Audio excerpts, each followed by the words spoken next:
नमस्कार, स्वागत है आप सभी का। मैं हूं आपके साथ अमृता चौरसिया। खबरों की शुरुआत करेंगे, लेकिन इससे पहले नजर सुर्खियों पर। 5 राज्यों में विधानसभा चुनाव की तारीखों का ऐलान। उत्तर प्रदेश में 7 चरण में 10 फरवरी से 7 मार्च के बीच मतदान। पंजाब, उत्तराखंड और गोवा में 14 फरवरी को वोटिंग। मणिपुर में 2 चरणों में 27 फरवरी और 3 मार्च को डाले जाएंगे वोट। 10 मार्च को आएंगे नतीजे।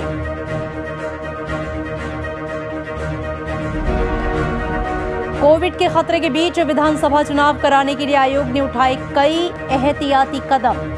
चुनावी रैली, रोड शो पर 15 जनवरी तक रोक। उम्मीदवारों को ऑनलाइन नामांकन भरने का विकल्प। पोलिंग बूथ की संख्या और मतदान का समय भी 1 घंटे बढ़ा।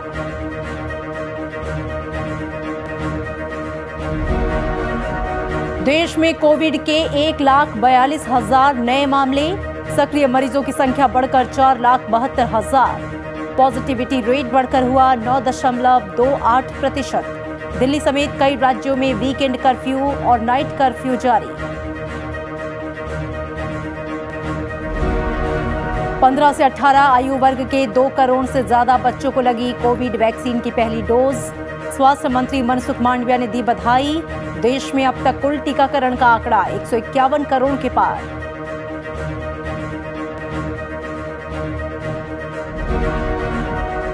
पहाड़ों में हिमपात और मैदानी इलाकों में बारिश से बढ़ी उत्तर भारत में ठंड। भारी बर्फबारी के चलते जम्मू श्रीनगर हाईवे फिर बंद। मौसम विभाग का अगले 3 दिनों तक बारिश का अनुमान।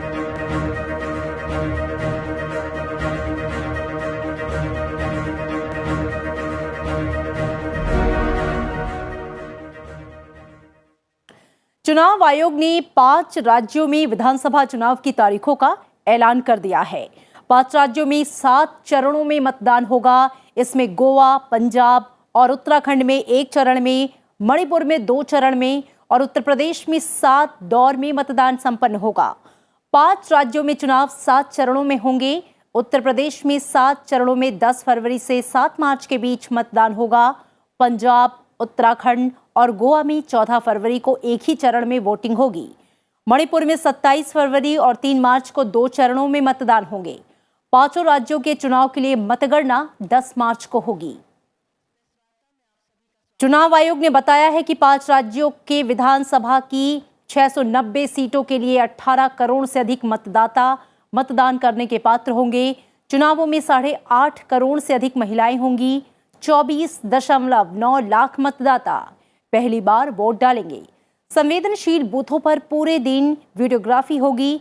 5 राज्यों में 1 लाख से ज्यादा बूथों पर लाइव वेबकास्ट होगा।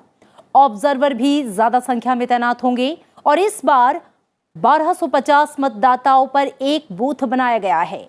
पिछले चुनाव की तुलना में 16% बूथ जो है वो बढ़ाए गए हैं। 1620 बूथ को महिला पोलिंग कर्मी मैनेज करेंगी। 900 ऑब्जर्वर चुनाव पर पैनी निगाह रखेंगे।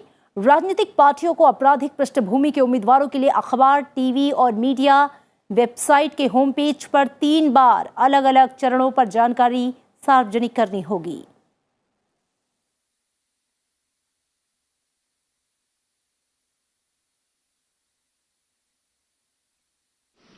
We work with 3 broad objectives this time, and foremost is the COVID-safe election.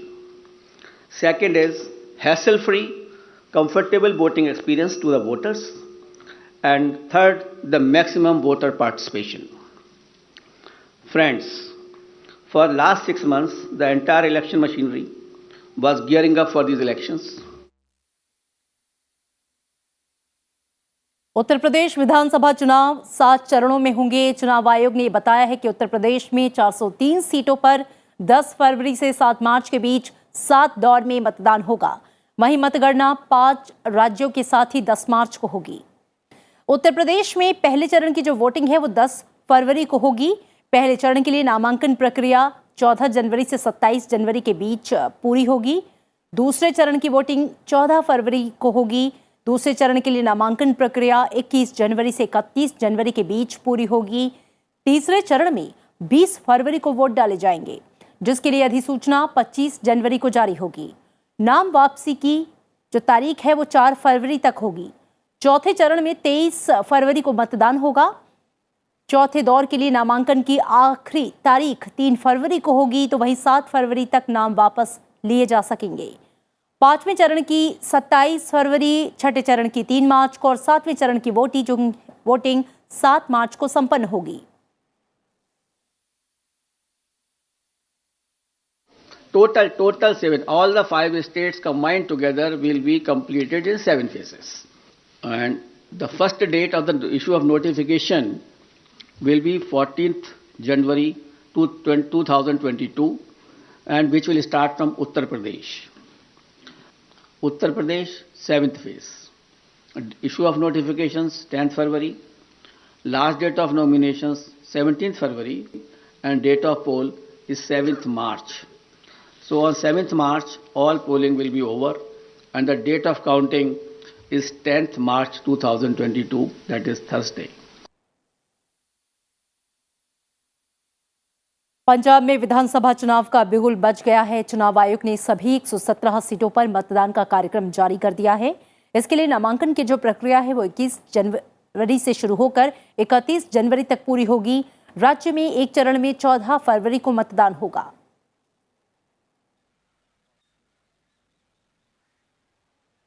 इधर उत्तराखंड की 70 और गोवा की 40 सीटों के लिए भी 14 फरवरी को मतदान होगा। इसके लिए अधिसूचना 21 जनवरी को जारी होगी। नामांकन की आखिरी तारीख 28 जनवरी होगी।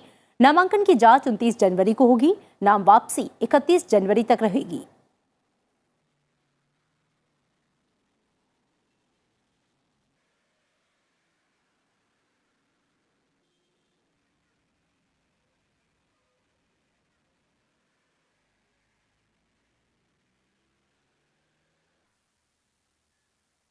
So Uttar Pradesh, Punjab, Uttarakhand and Goa.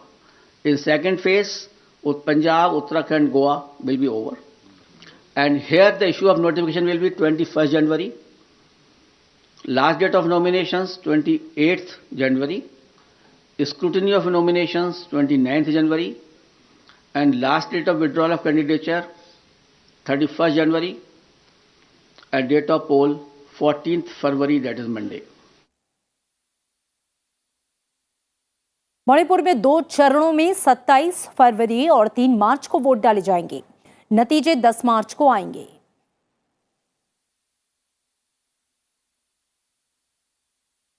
And first phase of Manipur. Manipur will be done in 2 phases. So on 5th phase, we will be having Uttar Pradesh 5th phase and Manipur first phase. Here the issue of notification is 1st February. Last date of notification, last nomination 8th February.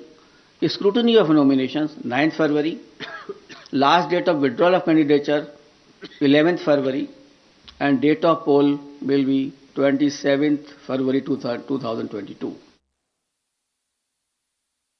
Covid के खतरे को देखते हुए चुनाव आयोग ने आगामी विधानसभा चुनाव के लिए कई एहतियाती कदम उठाए हैं। सभी पार्टियों और उम्मीदवारों को अंडरटेकिंग देनी होगी कि कोविड गाइडलाइन का सख्ती से पालन करेंगी।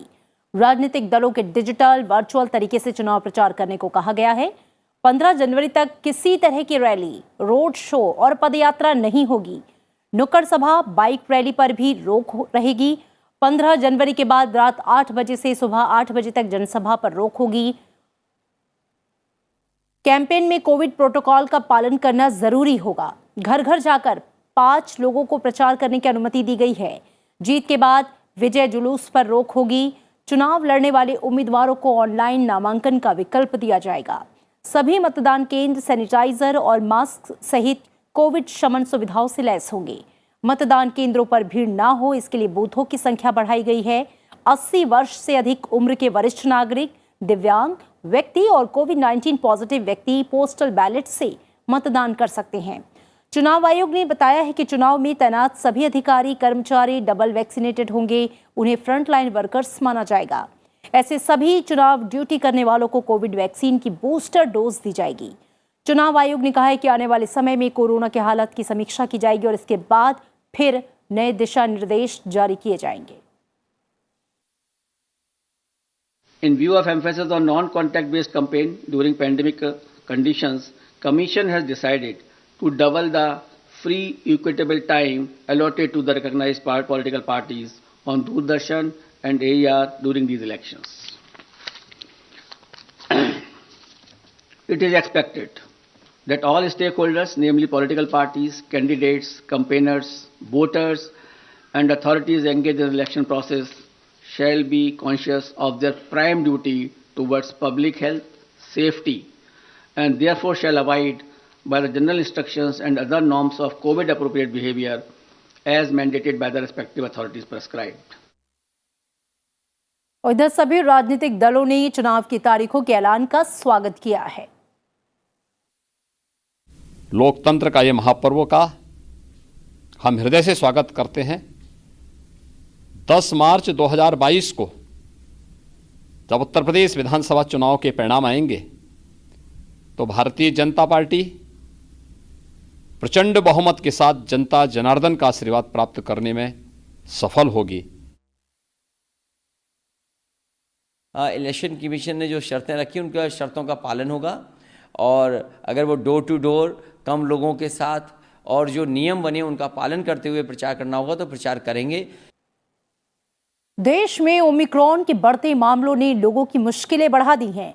स्वास्थ्य मंत्रालय के मुताबिक शनिवार को ओमिक्रॉन के अब तक 3000 से ज्यादा मामले सामने आ चुके हैं और अब तक 1203 लोग इस नए वेरिएंट को मात देकर स्वस्थ हो चुके हैं।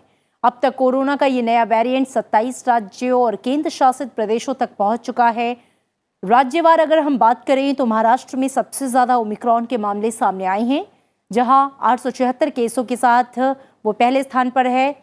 दिल्ली 1513 केसों के साथ दूसरे पायदान पर है। कर्नाटक में 333, राजस्थान में 291, केरल में 284 और गुजरात में 204 मामले ओमिक्रॉन के दर्ज किए गए हैं।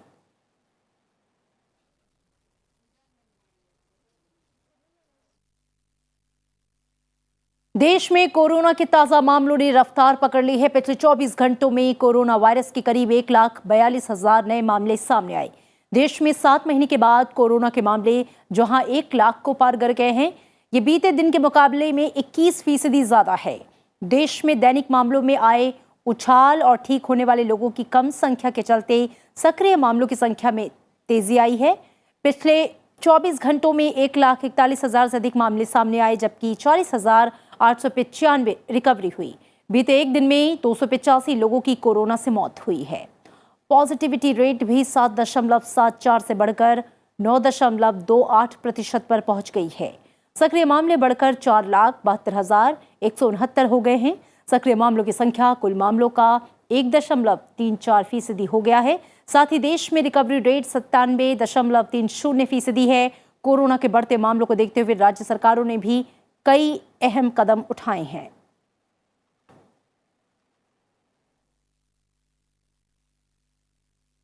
कोरोना के बढ़ते मामलों के बीच दिल्ली में कल रात से 55 घंटे का वीकेंड कर्फ्यू जारी है, जो सोमवार सुबह 5 बजे तक जारी रहेगा। जरूरी सेवाओं को छोड़कर बाकी लोगों की आवाजाही पर रोक है। ज्यादातर बाजार और दुकानें बंद हैं। आवश्यक सेवाओं से जुड़े लोगों को कर्फ्यू से छूट दी गई है। इस दौरान अगर कोई रेल या फिर विमान से यात्रा करने जा रहा है तो उसके पास यात्रा का टिकट होना आवश्यक है। आपातकालीन स्थिति में ही लोगों को अपने घरों से बाहर निकलने की अनुमति है। बाहर निकलने वालों को सरकार द्वारा जारी ई पास या वैध पहचान पत्र प्रस्तुत करना होगा। कोविड-19 के बढ़ते मामलों के बीच दिल्ली के स्वास्थ्य विभाग ने अस्पताल के कर्मचारियों की छुट्टियां रद्द कर दी हैं। हालांकि मातृत्व अवकाश और चिकित्सा अवकाश की छुट्टियां इनमें शामिल नहीं हैं। स्वास्थ्य विभाग ने कहा है कि दिल्ली एनसीआर में कोविड-19 महामारी के प्रभावी प्रबंधन के लिए दिल्ली के सभी सरकारी अस्पतालों को ये निर्देश दिया गया है। दिल्ली सरकार ने अपने अधिकारियों और कर्मचारियों की छुट्टियां पहले ही रद्द कर दी हैं और उन्हें निर्देश दिया है कि महानगर से बाहर नहीं जाएं। दिल्ली के स्वास्थ्य मंत्री सत्येंद्र जैन ने कहा है कि दिल्ली के अस्पतालों में अभी लगभग 90% बेड खाली हैं। हालांकि कोविड के केस, पॉजिटिविटी रेट और बढ़ सकता है। 10% बेड ऑक्यूपाइड है, 90% बेड्स अभी भी हॉस्पिटल में अवेलेबल है हमारे पास। 40,000 पेशेंट्स एक्टिव जब पहले थे तो उस टाइम पर जितने पेशेंट हॉस्पिटल में अभी उससे कम से कम 6-7 गुना पेशेंट ज़्यादा होते थे। राष्ट्रव्यापी कोविड टीकाकरण के तहत अब तक 151 करोड़ से अधिक टीके लगाए जा चुके हैं। बीते 24 घंटों में लगभग 90 लाख से अधिक टीके लगाए गए। देश में 15 से 18 आयु वर्ग के बच्चों के टीकाकरण अभियान के एक सप्ताह से भी कम समय में 2 करोड़ से अधिक कोविड-19 वैक्सीन की पहली खुराक दी जा चुकी है। सीबीएसई और सीआईएससीई ने टीचर और स्टाफ अपने बच्चों को वैक्सीनेशन और अन्य छात्रों के पेरेंट्स को भी वैक्सीनेशन के लिए समझाने की सलाह दे रहे हैं।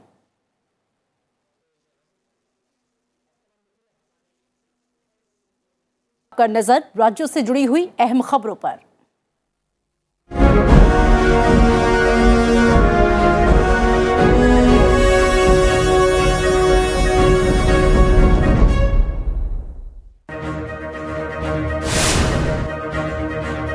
भारतीय जनता पार्टी की सरबजीत कौर चंडीगढ़ नगर निगम की नई मेयर चुनी गई हैं। चुनाव में कुल 28 वोट पड़े, जिसमें सरबजीत कौर 14 मतों से मेयर चुनी गई। बीजेपी के मेयर चुनाव जीतने के बाद नगर निगम चंडीगढ़ के असेंबली हॉल में आम आदमी पार्टी के पार्षदों ने धांधली का आरोप लगाते हुए हंगामा किया।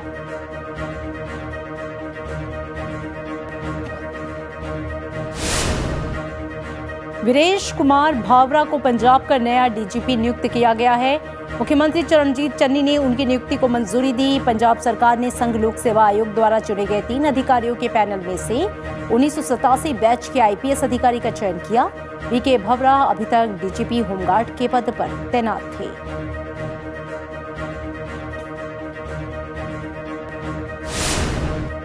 उत्तर प्रदेश में विधानसभा चुनाव के मद्देनजर समाजवादी पार्टी के अध्यक्ष अखिलेश यादव ने कहा है कि अगर उत्तर प्रदेश में समाजवादी पार्टी की सरकार बनती है तो हम छात्रों, नौजवानों और आगे की पढ़ाई करने वालों को लैपटॉप उपलब्ध कराएंगे।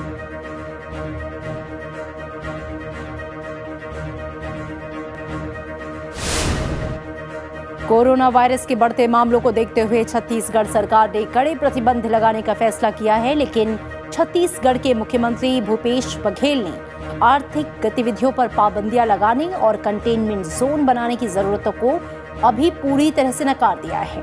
उन्होंने कहा कि प्रदेश और देश में कोविड के हालातों को देखते हुए आगे का फैसला किया जाएगा।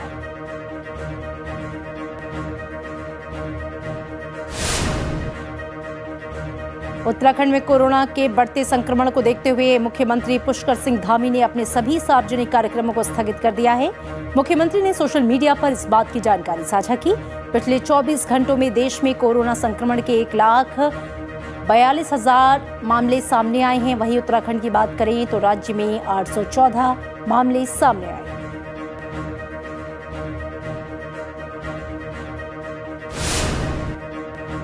उत्तराखंड में आप नेता रविंद्र जुगरान ने पार्टी छोड़ दी है और बीजेपी में ये कहते हुए फिर से शामिल हो गए कि उनके लिए घर वापसी जैसा है। उत्तराखंड बीजेपी अध्यक्ष मदन कौशिक ने रविंद्र जुगरान का पार्टी में वापस आने पर स्वागत किया।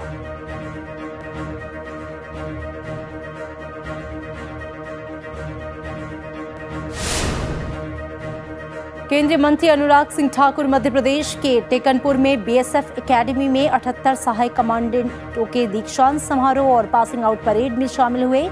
इस मौके पर उन्होंने कहा कि आज यहां बीएसएफ की काबिलियत के कई दृश्य देखने को मिले हैं। हर कठिन परिस्थितियों में बीएसएफ ने देश हित में बड़ा काम किया है।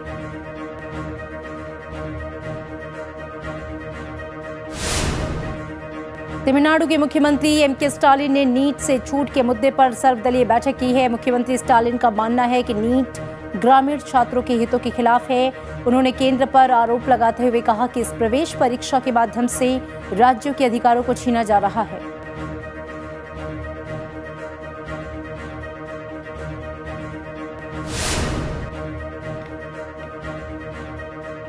केंद्रीय स्वास्थ्य मंत्री मनसुख मांडविया ने पश्चिम बंगाल के कल्याणी में बन रहे एम्स अस्पताल का निरीक्षण किया। इस मौके पर उन्होंने कहा कि आने वाले दिनों में कल्याणी में जब इस एम्स अस्पताल का सुचारू रूप से संचालन होगा तो उसके बाद दक्षिण बंगाल के सभी जिलों को इसका फायदा होगा।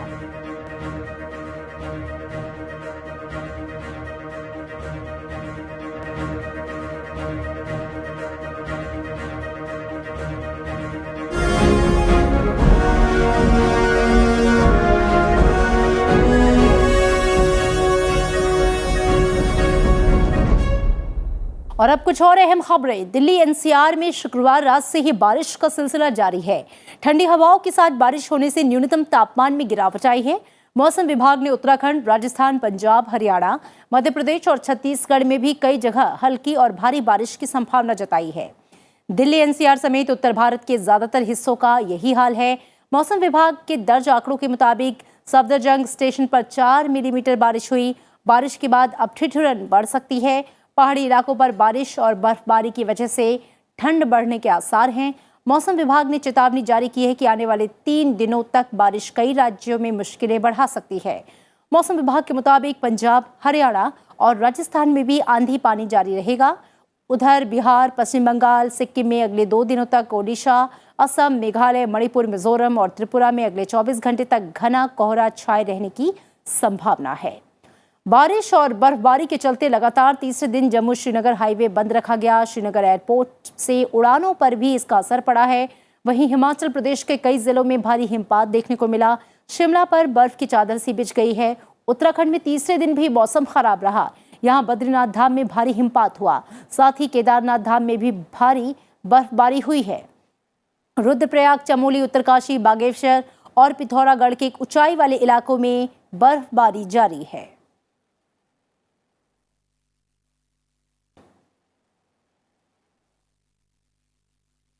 रक्षा मंत्री राजनाथ सिंह ने आज वीडियो कॉन्फ्रेंसिंग के जरिए सैनिक स्कूलों के वेबिनार में हिस्सा लिया। इस दौरान उन्होंने कहा कि राष्ट्र के समग्र विकास के लिए देश की बुनियादी तालीम की क्वालिटी को बेहतर बनाने के लिए सरकार ने पिछले 6-7 सालों में जो महत्वपूर्ण कदम उठाए हैं, जो महत्वपूर्ण प्रयास किए हैं, उनमें से 100 नए सैनिक स्कूलों की घोषणा अहम है। रक्षा मंत्री राजनाथ सिंह ने कहा कि लगभग 60 साल पहले अस्तित्व में आए सैनिक स्कूलों की भूमिका बच्चों की शिक्षा समेत उनकी ओवरऑल डेवलपमेंट में अत्यंत महत्वपूर्ण रही है। उन्होंने कहा कि सैनिक स्कूल्स जहां बच्चों के विकास में महती भूमिका निभा रहे हैं, वहीं लड़कियों को इनसे दूर रखना सही नहीं है। राजनाथ सिंह ने कहा कि सरकार ने सैनिक स्कूलों में लड़कियों के प्रवेश का रास्ता साफ कर दिया है और 100 नए सैनिक स्कूलों के आने के बाद अब देश की बेटियों की भागीदारी निश्चित रूप से बढ़ेगी।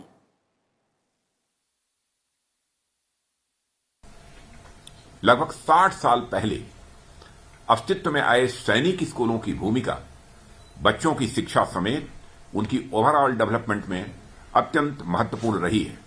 ऐसे में सरकार ने सैनिक स्कूलों में भी गर्ल्स के एडमिशन का रास्ता साफ कर दिया है और 100 नए स्कूल्स के आने के बाद देश की बेटियों की भागीदारी भी निश्चित रूप से बढ़ेगी।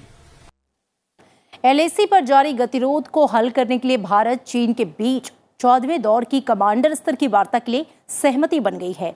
दोनों देशों के बीच 12 जनवरी को 14वें दौर की कोर कमांडर वार्ता होगी। बताया जा रहा है कि इस बैठक में हॉट स्प्रिंग से पीछे हटने को लेकर बात हो सकती है। दरअसल भारत का एजेंडा बातचीत को वहीं से शुरू करने का है जहां पे 10 अक्टूबर को 13वें दौर की वार्ता के दौरान रह गई थी। ऐसे में यह माना जा रहा है कि भारत की कोशिश चीनी पक्ष को उसके सैनिकों के कोंगला ला के करीब हॉट स्प्रिंग से पीछे हटकर उनके स्थायी बेस पर लौटने के लिए तैयार करने की है। भारत की तरफ से बातचीत में 14 कोर कमांडर के प्रमुख लेफ्टिनेंट जनरल अनिंदय सेन गुप्ता चीन के सामने पीछे हटने की शर्तें रखेंगे। गौरतलब है कि भारत और चीन की सेनाओं के बीच 5 मई 2020 को पूर्वी लद्दाख क्षेत्र में गतिरोध शुरू हुआ था।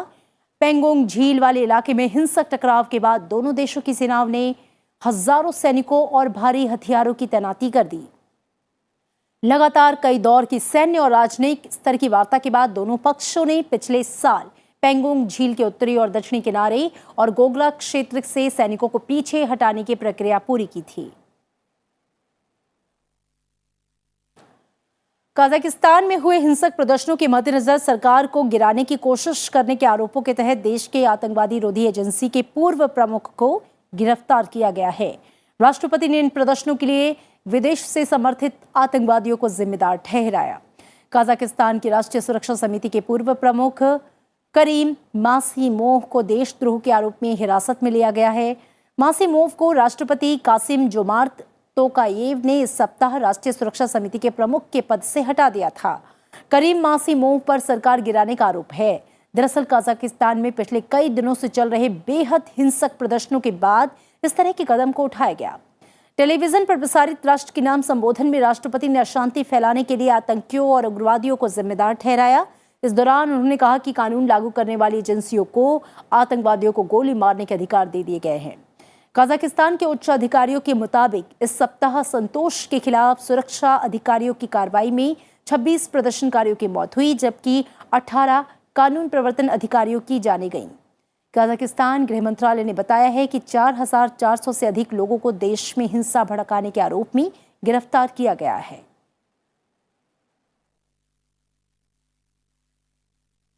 और इन तमाम खबरों के साथ फिलहाल बुलेटिन में इतना ही। चलते चलते आपको छोड़ जाते हैं। देश भर में वैक्सीन की 150 करोड़ डोज पूरे होने के उपलक्ष्य में सैंड आर्टिस्ट सुदर्शन पटनायक के द्वारा पुरी के रेत पर बनाई गई सुंदर कलाकृति की इन तस्वीरों के साथ दीजिए इजाजत। नमस्कार।